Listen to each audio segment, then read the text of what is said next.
Sino kaya Okay, yun? dapat natin ipaliwanag to. So, okay. Hindi ba DDS vlogger yung mga yan? Basta pag ganyang klaseng sablay, alam na this. Automatic, mga garapata yan. Patay sa news. Investigasyon laban sa mga umano'y sadyang iniligaw ang paghahanap kay Kibuloy. Yun, tama yan. For a while, ulitin natin. Sampahan naman na ng reklamo ng pulisya ang mga tumulong sa pagtatago ni Pastor Apollo Kibuloy.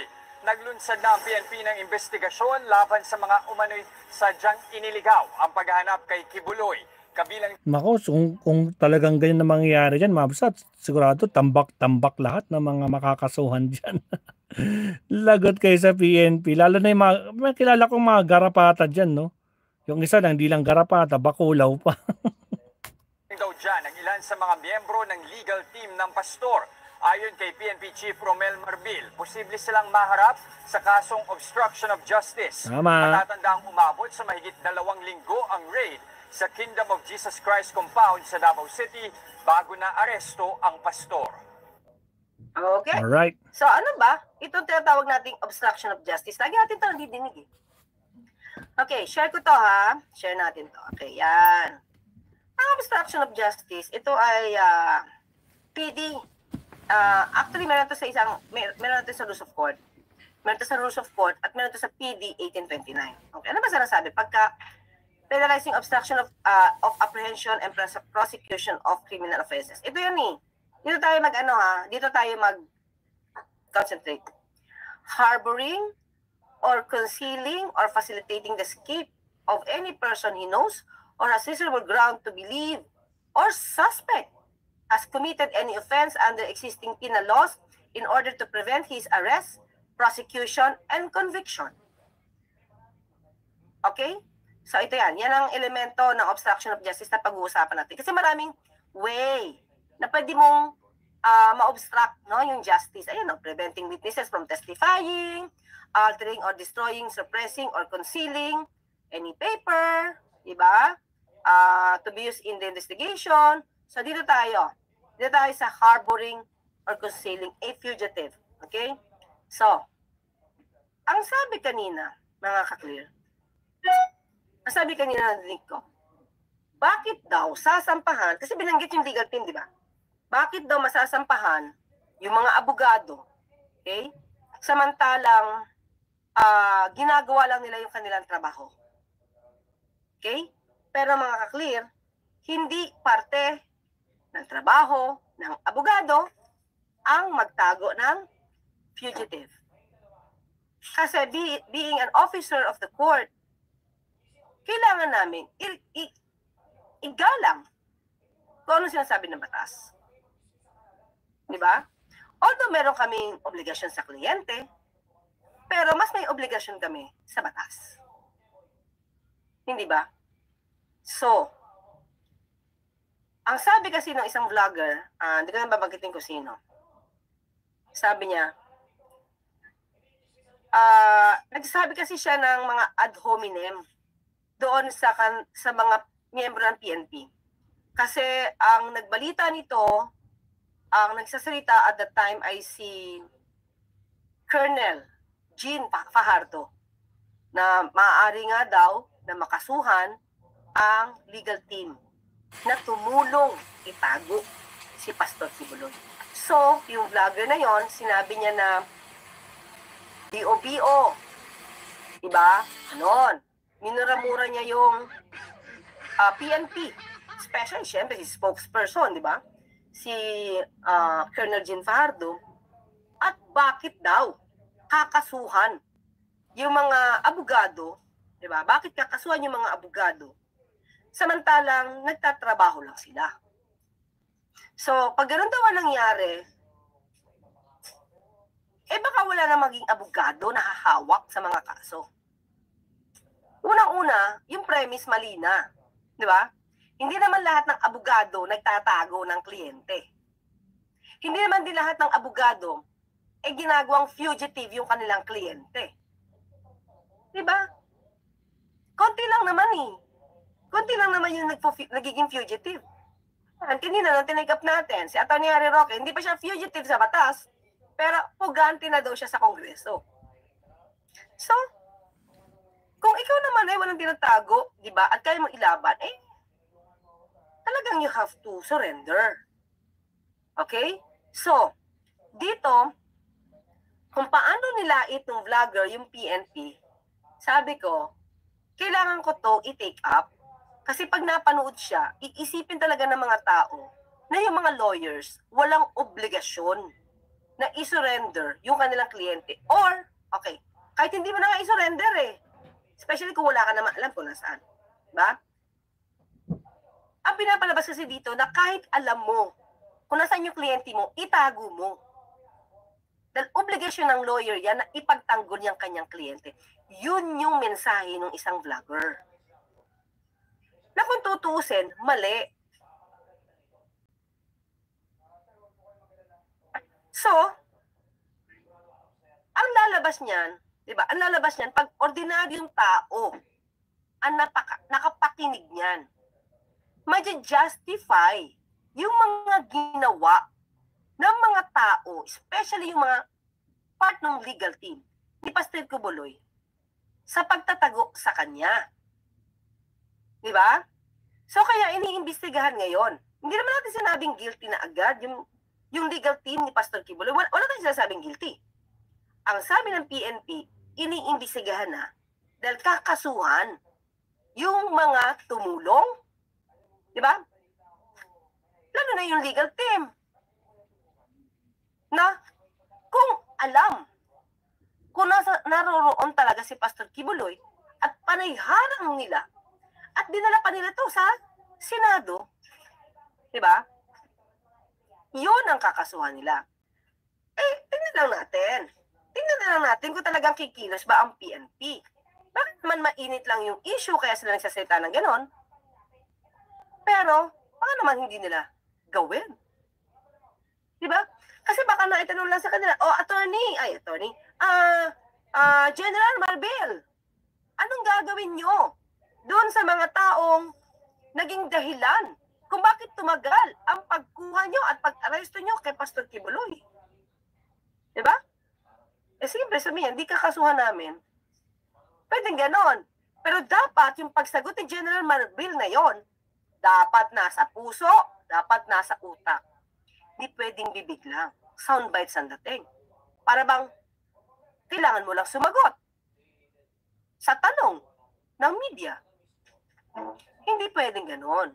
Pag iyan, sinabi mo, gawin nyo. Diba? Kasi pag di nyo yung ginawa, sa totoo lang pag di nyo yung ginawa, yung iba na magiging fugitive, hindi kayo gagalang. Kasi tutulong silang itago yung iba. Total, di naman kayo nagdidemanda. Diba? So, dapat dito talaga yung PNP kumilos. Kasi yung nangyari sa tagal ng paghuli kay Pastor Kibuloy, hindi talaga maiiwasang isipin na tinatago nila. Bakit? Okay, may sinabi pa yun. Okay, may sinabi pa yun. Hindi nga daw na aresto. Hindi nga daw na aresto. Sumuko, 'di ba? Sa hangar nga daw to nakita. Sa hangar doon. So kung sa hangar, ibig sabihin, nag-eroplano pa siya? Bakit doon? Bakit doon? Bakit doon sa hangar? Hindi doon sa Prayer Mountain. 'Di ba? So kung iisipin natin, although masakit siya sa ulo, isipin natin 'to.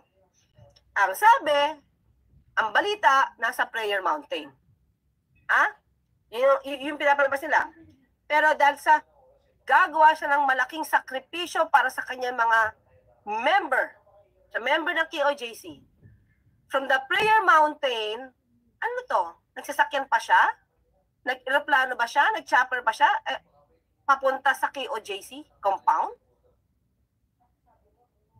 Hindi ba mas maganda? Diba? Para mapakita nilang nagsisinungaling. Nagsisinungaling si General Torre.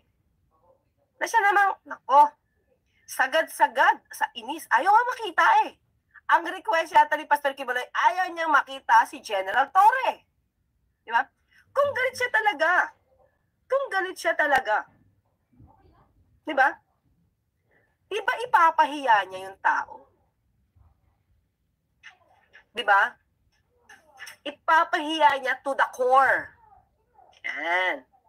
Si General Torre para pagtawanan ng mga tao dahil ikaw, General Torre, mali ka. Bakit mo binutas-butas itong KOJC compound? Samantala si Pastor Kibuloy nandun sa Prayer Mountain. Ayun o. Nandun na yung AFP, dun siya susuko. Oh, nandun na rin yung mga media. Nandun na, nauna na. O diba, yun ang kahiya-hiya. Diba, kahiya-hiya talaga si General Torre kung yun ang ginawa nila. So, nandun ka na sa Prayer Mountain. You can show to the whole world na wala ka sa KOJC compound. Bakit ka pa bumalik sa KOJC compound? Diba? Bakit? Kung totoo na ikaw na sa Prayer Mountain. O ngayon, pinaniniwalaan ka ba na totoong nandun ka sa Prayer Mountain at wala ka sa KOJC compound? Eh doon ka nakuha sa KOJC compound. Sa Bible area daw, di ba? So yun. Okay? Kung napatunayan nila, ito lang sa akin ha, kung napatunayan ni Pastor Kibuloy na nanood siya sa prayer mountain at wala siya sa KOJC, kasi yung KOJC, di ba, yun ang hinaharangan. Hinaharangan ng mga miyembro, hinaharangan ng mga lawyers, hinaharangan nga ni Senator Bato. Diba? Hinaharangan pa rin. Nakialam. On the first day na magsaserve ng warrant of arrest sila General Torre. Diba? Kung wala sa KOJC compound, at yun ang hinaharangan ng mga tao, naglagay ng barbed and everything, malamang wala sila makasuhan ng obstruction of justice. Ang PNP, bakit? Nanghaharang sila to protect themselves. Not to protect Pastor Kibuloy. Dahil si Pastor Kibuloy nasa Prayer Mountain, wala nga dito. So, kita niyo yung point? So, kung na-prove nga nila na wala si Pastor Kibuloy sa KOJC, hindi magkakaroon ng dahilan ang PNP na mag-file ng obstruction of justice. Since nakita doon sumuko, o doon na aresto, doon na sukol, diba? At kailangan niya nang lumabas sa lungga. Now, no way out. Diba? No way out.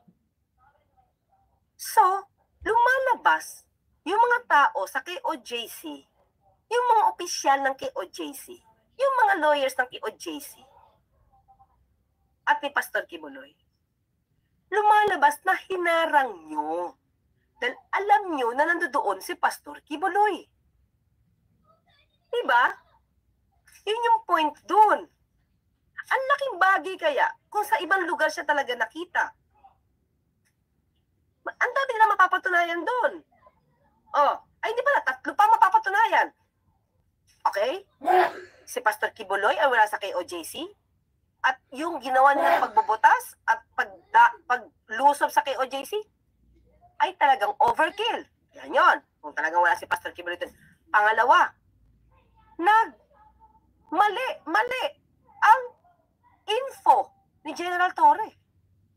Diba? Pangatlo, kung siya ay nakita sa ibang lugar at hindi lang siya nasukol sa KOJC, mapapatunayan pa talaga ni Pastor Kibuloy na ang ginawa niyang pagsuko ay big sacrifice for the members of the KOJC. Dahil wala ako dyan sa lugar na yan, malayo ako, pero sumuko ako. Sumuko ako dito sa Prayer Mountain, nandito ako, pero ayoko na nakikita yung pang-aabuso ng PNP sa KOJC members dyan sa KOJC compound. Pero lahat ng ito na sana nagawa niya, wala yun. Dahil sa KOJC siya nakita. Doon sa LJC siya, kinuha. Diba? So ngayon, balik tayo. Sabi ng vlogger, kung di ba naman kayo BOBO o TANGA or GAGO, wala nang lawyer. Diba? Na magtatrabaho. Dahil, pa-file niya ng obstruction of justice. Yan yung sabi niya. So, tanong natin, ibig sabihin, ang batas natin, kinukonsinti ba ang mga lawyers na itago ang kanilang kliyente dahil meron silang obligasyon na ipagtanggol ang kanilang mga kliyente? That's the question. Okay. Ano ba ang sinasabi? Kumuha tayo ng reference. Okay? Okay. Dito tayo. Kuha tayo. Okay. Anong sinasabi dito? Although hindi sa atin to, mamaya ibibigay ko sa inyo yung jurisprudence ng sa Pilipinas. Pero for the meantime, ito, in general to anong sabi dito? Sa Ralph Baer. Okay, criminal defense. Mga to? Okay? Florida State and Federal Courts. Okay, law offices. Okay, lawyer to. Sabi dito, judges, prosecutors, and attorney generals can be prosecuted under the obstruction laws when their acts are done in bad faith. Can be characterized as misfeasance, malfeasance, or non-feasance. Diba? So, obligasyon ng lawyer. Diba? Obligasyon ng lawyer na ipatupad yung batas. Hindi para gumawa ng mali at papaboran yung maling ginagawa ng kanilang kliyente. Diba? Ito, ayan obstruction of justice is a crime when one corruptly or by threat or force tries to influence or impede the due process of justice.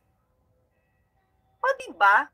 So, very clear aking mga ka-clear. Maliwanag na kahit lawyer ay maaaring makasuhan ng obstruction of justice. Okay? Eto na ngayon. Anong sabi dito sa batas natin? Okay, share natin to. Yan. Yan. So dito sa kasong ito, lumalabas, dinimanda kasi yung lawyer na may obstruction of justice dahil itinatago daw niya yung kliyente niya. Okay? Ang sabi kasi dito, okay? Ang sabi ni Attorney Luis, hindi ako nagtago ng kliyente. Oo, nagpanotaryo siya sa akin. Pero hindi naman ibig sabihin yan, tinatago ko yung kliyente ko. So with this case, maliwanag na kahit lawyer mismo ay pwedeng makasuhan ng obstruction of justice. Okay? So ano sabi? Ano sabi ng Supreme Court?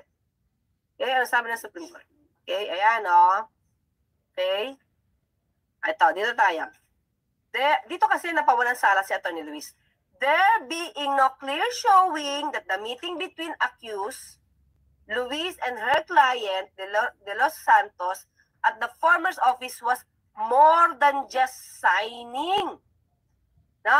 Just more than just the mere signing of the motion for reconsideration, having it subscribed and sworn before counsel.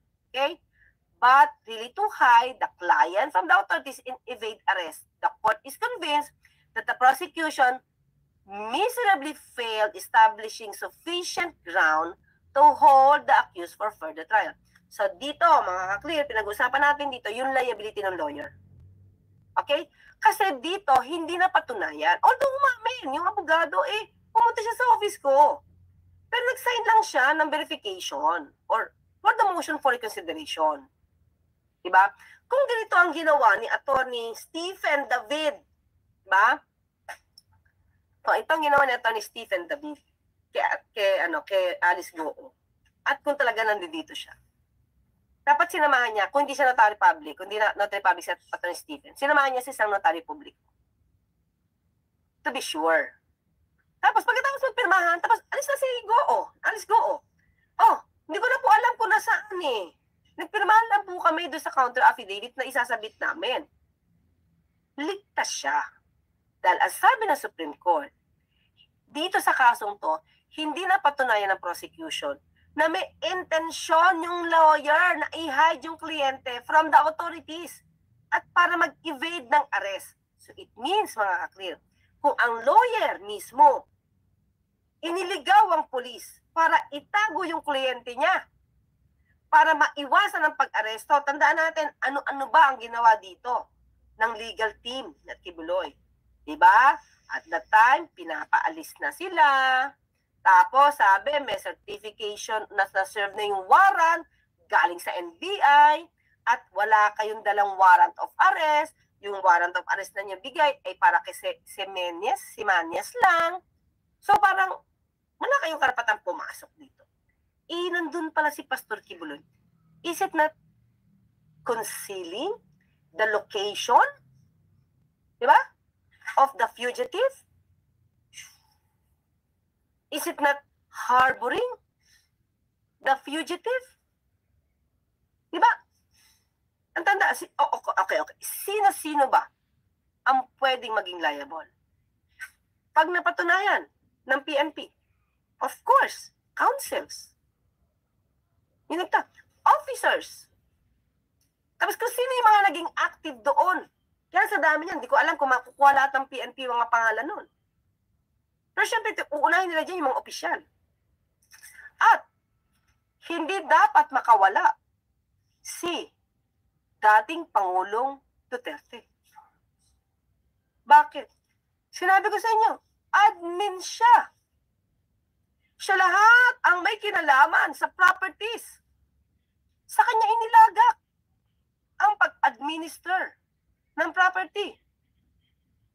So, administrator ka, hindi mo alam na nandoon si Pastor Kibuloy at nagtatago when in fact alam mo ang itsura ng KOJC compound. Di ba sabi niya, mahihirapan sila dyan kasi marami yung mga villa-villa, marami yung mga lugar, room-room.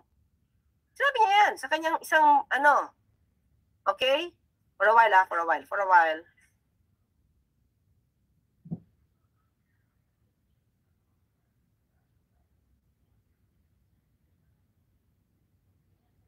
Okay. So, ang mangyayari dyan, di ba? Ano ngayon? Kasi si dating Pangulo Duterte nagsampa ng malicious mischief. Ibig sabihin, sinira niya yung parte ng KOJC compound na aking ina-administer. So, kung ikaw yung administrator at yan nagtatago yung fugitive, liable ka. PRRD, liable ka for that. Ibig sabihin, nandito si Pastor Kibuloy, sa ilalim, hinayaan mo. Tapos, si VP Sara, sinabi pa niya na malamang nasa langit na si Pastor Kibuloy. Samantalang tatay niya yung administrator nito. Oh. Administrator tatay niya, tapos sabihin mo, malamang wala na dyan. Nasa langit na yan. Ano sabi ni Senator Bato? Although malamang si Senator Bato, pwede masampahan siguro yan. Kasi hindi naman niya inline sa kanya pagiging senador at that time. Wala siya hindi yung privilege, walang immunity for that. Kailan mababa kasi yung penalty eh. Baka yung kanyang matatapos naman yung kanyang term. Malapit-lapit na matapos yung term niya. Well, anyway, di ba? Yung mga ganitong aksyon, pwede yan makasuhan. Kasi bakit? Parang niligaw din ni Senator Bato, di ba? Ano sabi niya? Baka palakalang yun. Palakalang yung, tawag ito, kumukuka, ay yung tumitibok-tibok ang puso dun. Di ba? So, ayan. Anong pwede? Anong pwedeng gawin ng PNP? Aba, totohanin nila. Totohanin nila ang pangako nila. Nasasampahan nila ng kaso ang lahat ng mga tumulong sa di umanong pagtatago ni Pastor Kibuloy. Kaya tumagal ng tumagal ang kanilang paghahanap. 2 weeks. Laking gastos nun. Laking gastos nun. Okay? So yun lang kasi gusto ko lang ito maipaliwanag sa inyo dahil nga baka ito ay mapakinggan nyo, itong vlogger na to, mali ang kanyang sinasabi. Again, nasabi natin, kahit lawyer ay pwedeng kasuhan. Okay? Pwedeng kasuhan ng obstruction of justice. Dahil obligasyon nila na sundin ang batas, hindi nila obligasyon na makipagsabwatan sa kanilang kliyente para hindi tuparin o tupdin ang sinasabi ng korte kung kinakailangang arestuin. Hindi mo yan obligasyong itago. Okay? So, okay, magpa-thank you tayo. Thank you tayo kay Evian Bell. Maraming salamat. At kay Omega Sparrow. Lahat ng marang kahit sino pa. Yes. Basta dapat makuha lang nila yung mga identity nito. Lahat yan. Pwedeng kasuhan. Okay?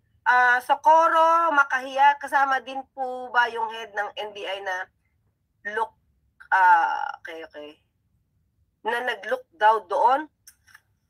Wait ha. Gandang tanong yan. Well, anyway, ganito. Akin, siguro, hindi nila kakasuhan yan.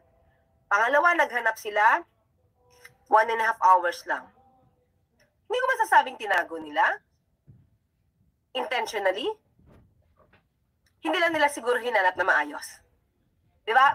Merong yan eh.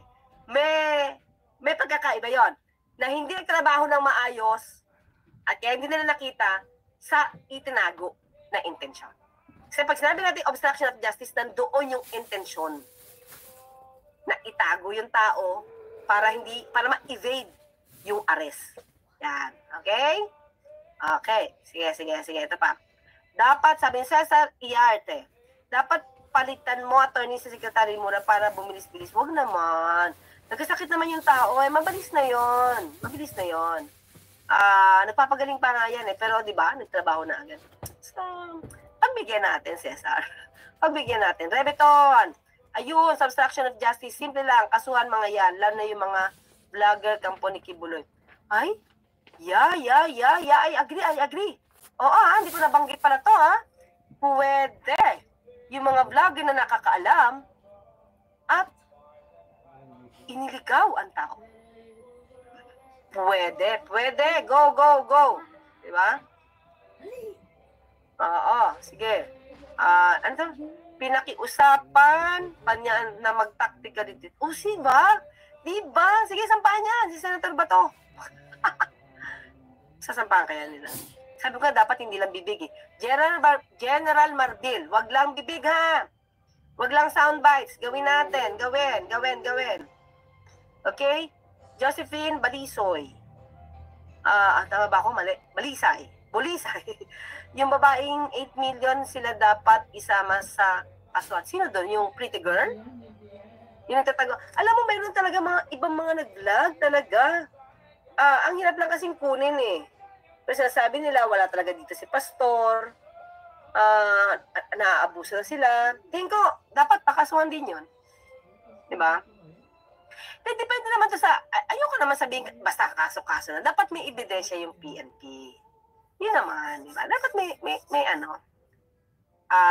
meron silang ebidensya. Pwede ba ipa-shoulder kay Kibuloy yung nagastos ng PNP sa paghahanap sa kanya? Hindi na. Hindi. Ang sa akin lang, tingin ko, hindi sila dapat na makasuhan na malicious mischief. Malicious mischief yung pagbubutas, yung paghukay. Bakit? Part yun ng paghahanap eh. Hindi niya sinuko yan eh. Talagang huhukayin namin yan. So tingin ko dapat yung sinampa ni Pangulong Duterte, Davao yon, dapat hindi dyan i-hearing sa Davao. Dalin sa main, dito sa Manila. Yung lahat ng kaso na ngayon sa Fiscal's Office ng Davao, dalin sa main para walang influence. Ba? Okay, very obvious na yung tatlong stooges, senators na nag-hearing sa Davao para ilagay ang mga ilaglag ang mga pulis. I agree. Ito, sana lang ituloy nila ito para hindi pa marisan. Totoo yan, Sunny Torres. Totoo po. Dapat gawin. Hello Dante from Cavite. Yay. Sa Kuragi, ang isang attorney, ang trabaho niyan ay ipagtanggol ang kanilang kliyente. Wala sa pag-aaral nila na itago, tama, ang kanilang kliyente dahil kung pwede itago ng attorney ang kanilang kliyente ay wala na makakasuhan. Oo, lahat ano na, fugitive na. Diba? Okay, Andy Penugo Jr. to. Penugo Jr., okay? Junior Oikad, dapat makasuhan mga lawyers na umabuso, kundi dami pang gaganyan. Totoo, I agree. Dapat talaga makasuhan. Basta nandun naman sa Supreme Court, pwedeng kasuhan talaga. Si Mayor Baste po sa pag-issue ng plano ng building, kasama din.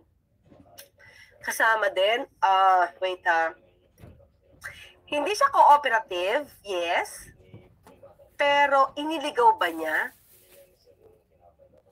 Parang hindi naman siya nagsalita. So, I don't think. Ano lang siya? Naging irresponsible lang siya. Hindi lang siya naging cooperative. Diba? So, may paglabag ba sa batas yun? Hindi obstruction of justice.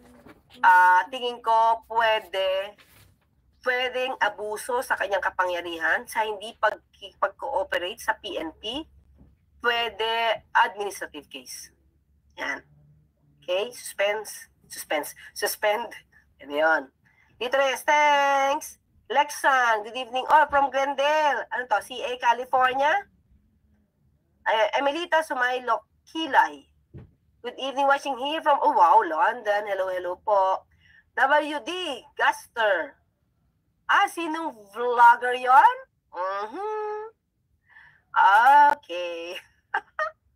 Basta, wag na kasi baka mapanood nyo pa, ma-influence pa kayo, mali pa yung sinasabi.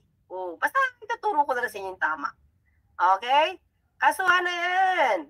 Okay. Ay, Rosario, yan na late.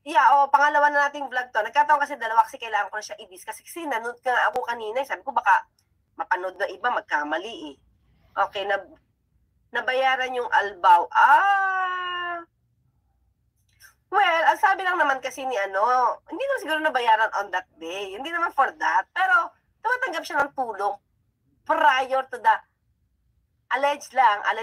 allegedly prior sa kanyang pagkakademanda. Pero nung hindi pa siya nagdidemanda, tumatanggap sila ng envelope na may pera.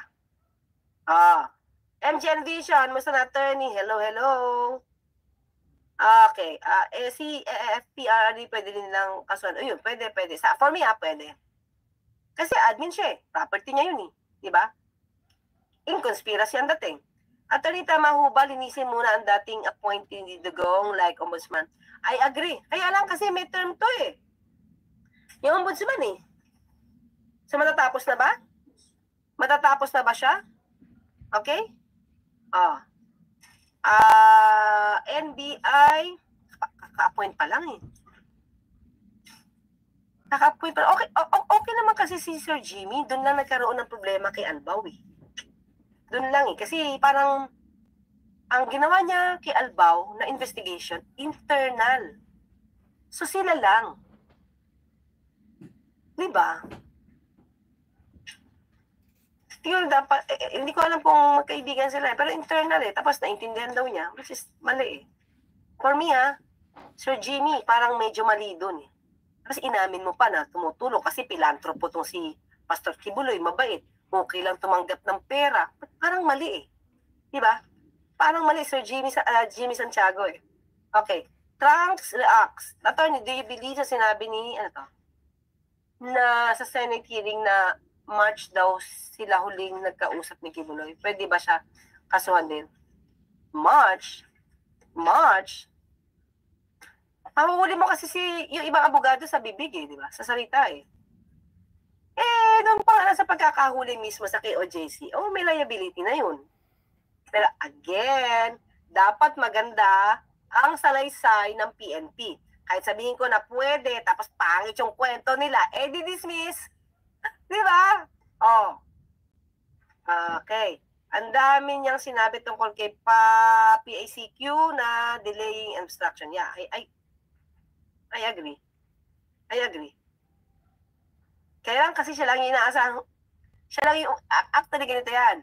Siya yung inaasahan na makipaglaban. Kaya nga nila kinuha ang admin si dating Pangulong Duterte kasi dapat siya yung haharang kasi siya yung admin. Mahina na yung tuhod ni ni dating Pangulong Duterte. So hindi na siya makakarampa-rampa doon sa KOJC. So kailangan si Atty. Torion ang gumanap ng kanyang tungkulin. Yung hindi na tayo na peke, kakausahan po ba ng falsification? But falsification, nag-testify siya? Hindi naman eh. Kung meron siyang affidavit, at puro pagsisinungaling, di perjury, pwede. Diba? Okay. Good evening, Attorney Salata. Hello. Okay. So, Lusot NBI kasi di naman sila kumilos. Yun lang. Baka pwedeng admin. Kaya lang, parang na-absuelto agad ni NBI Director eh. Okay? Ano po yun? Parang, ano to? Ito.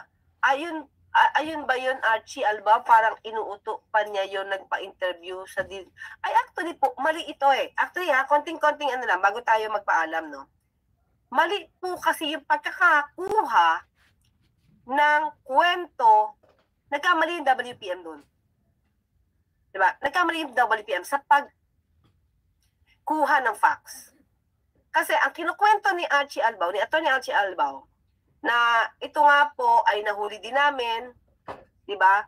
Maliban kay Pastor Kibuloy, nahuli namin, pero yung isa, kaya ako nahuli na mali, kasi may binanggit siya na yung isa ay nahuli na rin ng PNP.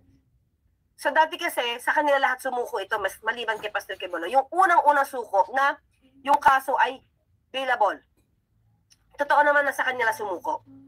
So, ibig sabihin, hindi lang po isang beses kami pumunta dito, pinupunta na po namin yan. Nag-search ata sila April 3. So, nahuli nila yung iba na sumuko sa kanila parang April 3. Yun yung kinukwento niya. Tapos may siningit siya na yung isa na nga po ay nahuli na ng PNP. Nasa kustodiya na ng PNP. So, ang pinick up ngayon ng WPM, nahuli nila. Yung anchor at the time, hindi niya ito, hindi siya nag-follow up. Kailan nyo nahuli? Anong kaso nyo nahuli? Lahat ba huli na ngayon? Kasi nagkukwento tong si Archie Albao tungkol sa kanyang mga achievement. Tapos biglang nakat nung anchor. O sinabi niya, pagkasabi niyang nahuli lahat, tapos yung isa ay nasa PNP na nga, when in fact, itong nahuli ng PNP, kasama dun sa 4 nilang nahuli. Diba? So ngayon, saan ito? Si Spatter? Ano yun? Spat? Anong program yon? Spat? Basta yung kailangan Carmina, Carmina issue spotted. Ngayon. Tapos kinuha ngayon ng news, yung news nila, nung sinamarize na nila, ang na-pick up lang nila, nahuli na yung, maliban kay Pastor Kibuloy. So yung paano yung pagkakasunod-sunod ng kwento, nagkamali ng pag-a-analyze tingin ko, yung WPM. So hindi doon nagsinungaling si Archie Albao. Totoo naman nahuli niya noong April 3 lahat, maliban kay Pastor Kibuloy. Sumuko sa kanya eh. So hindi lang kasi na-follow up ng anchor yung kasunod na tanong. Kasi pagka-follow up, magkasabi niya yun, ang follow up na question niya is gaano ba kalaki yung lugar? Gaano kalaki yung lugar? Mahirap bang suyurin? So doon hindi na sila nag-take up mabuti yung pagkakahuli. Kaya doon naipit. Doon na huminto yung kwento. Diba? Yun yung kwento doon. So hindi naman siya ng uto. Hindi naman ng uto si Albao doon. Si Atty. Albao. Na Polcom Commission appointed ni Duterte, may 6 years term, naglagay ng bata niya. Yun, actually, di ba sinabi ko sa inyo mga kaklir, itong si SOJ sa kanilang programa sa executive session, naglabas siya ng hinaing ng konti doon eh. Sabi niya, lahat, halos yung ibang mga posisyon, bago umalis si dating Pangulo Duterte, na dapat sana ay si PBBM na ang maglalagay. Kasi panalo na eh. Pinilapan pa ni, nag-appoint pa siya, midnight appointment, si dating Pangulo Duterte. Mga bata niya. So yun. Diba sabi dapat hindi na. Kung may respeto. So umpisa pa lang, lumalabas, walang respeto kay PBBM. Diba? So, yun lang. Diba kung ikaw, paalis ka na, may bagong presidente na, bakit mo pa ilalagay yung mga tao mo? So, wala kang galang. Diba? Okay, attorney, paano yung ginawang certification ng NBI region? Wala. Oo, hindi pa panlilin lang yun. In a way, yes. In a way. Diba? Tulong yun eh. Tulong yun. Pero, sa akin, hindi siya lumalabas na, baka hindi ko ma-prove na intention nilang itago. Kasi nag-serve naman talaga sila ng warrant. Kaya lang, dapat nila matandaan at alamin na hindi mo masaserve yung warrant hanggat wala ka nahuhuli. Hindi siya considered served. Diba? So, may negligence, intentional, pero baka hindi siya pumasok sa obstruction of justice. Ibang kaso, admin, okay, tanggalin, pwede. Bakit? Incompetent? Hindi ka efficient? Diba? Mga ganun, dapat tinatanggalan ni PBBM.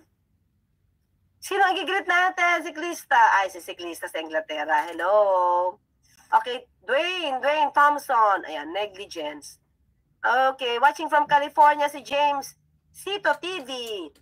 Very obvious, sabi ni William, na yung 3 Stooges Senator. Okay. Si Badoy at si Jason sa...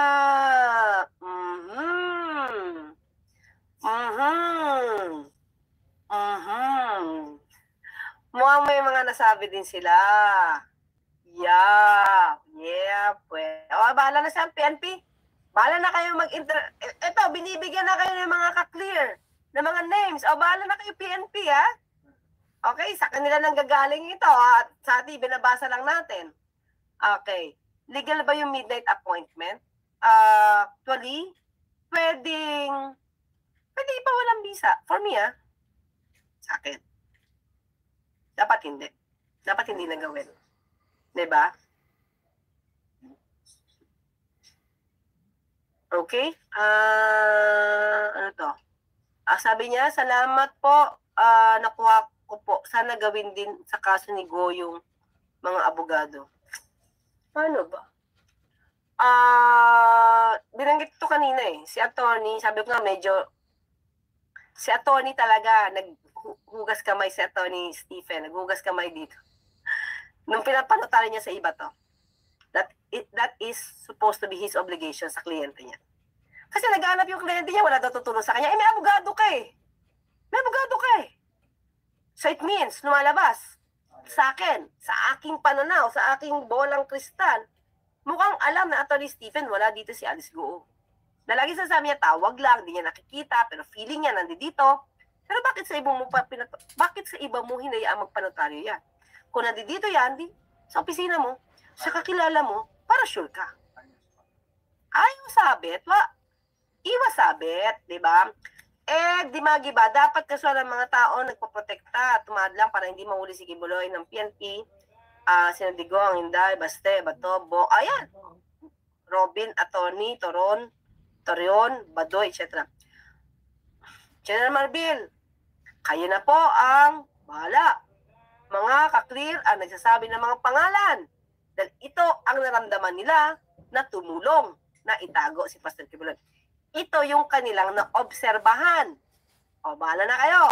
Tumutulong ng mga ka-clear dito sa PNP. O, Reviton, sila sana Duterte, madadamay kaya yan? Tingin ko, okay, sabi niya sa interview na media na sa langit ng araw si Kibuloy, paano kaya bago na-impeach, lulusot na siya? Well, anyway, kasi ganito pagkakasabi niya, guess, nasa langit na yan. Saka tingin ko, wala na dito. Kasi di ba nagpunta siya sa loob Pumasok siya sa loob Naki-anniversary siya. Tingin ko, wala. So, i-question mark natin. Ang intention ba niya is to hide Pastor Kibuloy? To deceive? Ba? Iligaw yung mga tao. Iligaw yung PNP. Meron bang ganon? Sa akin, yes, meron. Kasi mas pabor siya sa mga KOJC sa akin, Pastor Kibuloy. Pero syempre, kahit ito yung alam natin, kailangan pa rin ito ng ebidensya. Kasi kung ang sinabi lang niya is, guess ko, tapos magpapatunan niya, hindi ko intensyon. Tinanong ako feeling ko wala, nasa langit na Diba? So, dapat nandun kasi yung elemento ng the intent to hide. Yan. Pag wala kasi intent to hide, nababaliwala. Kaya dapat, ayusin ng PNP yung kwento nila. Okay? Okay. So, paano, mga ka-clear? Okay? Okay. Ay, thank you rin po, Ma'am Sheila Reyes. Thank you so much. At kay Ma'am Jenny at Biliranon ako. Salamat.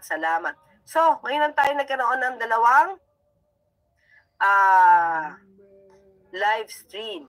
Kasi ito, baka tayo, hindi natin ma-take up to. Ang dami-dami mga balita Okay, maraming salamat sa aking mga moderator, si Addictus Rex, Pinoy Bro Media, Shiro Gansaki, Angela Gonzaga, Kadama sa Jordan, Reviton, Bensir, okay? Takumi, Shiro Kanzaki, okay?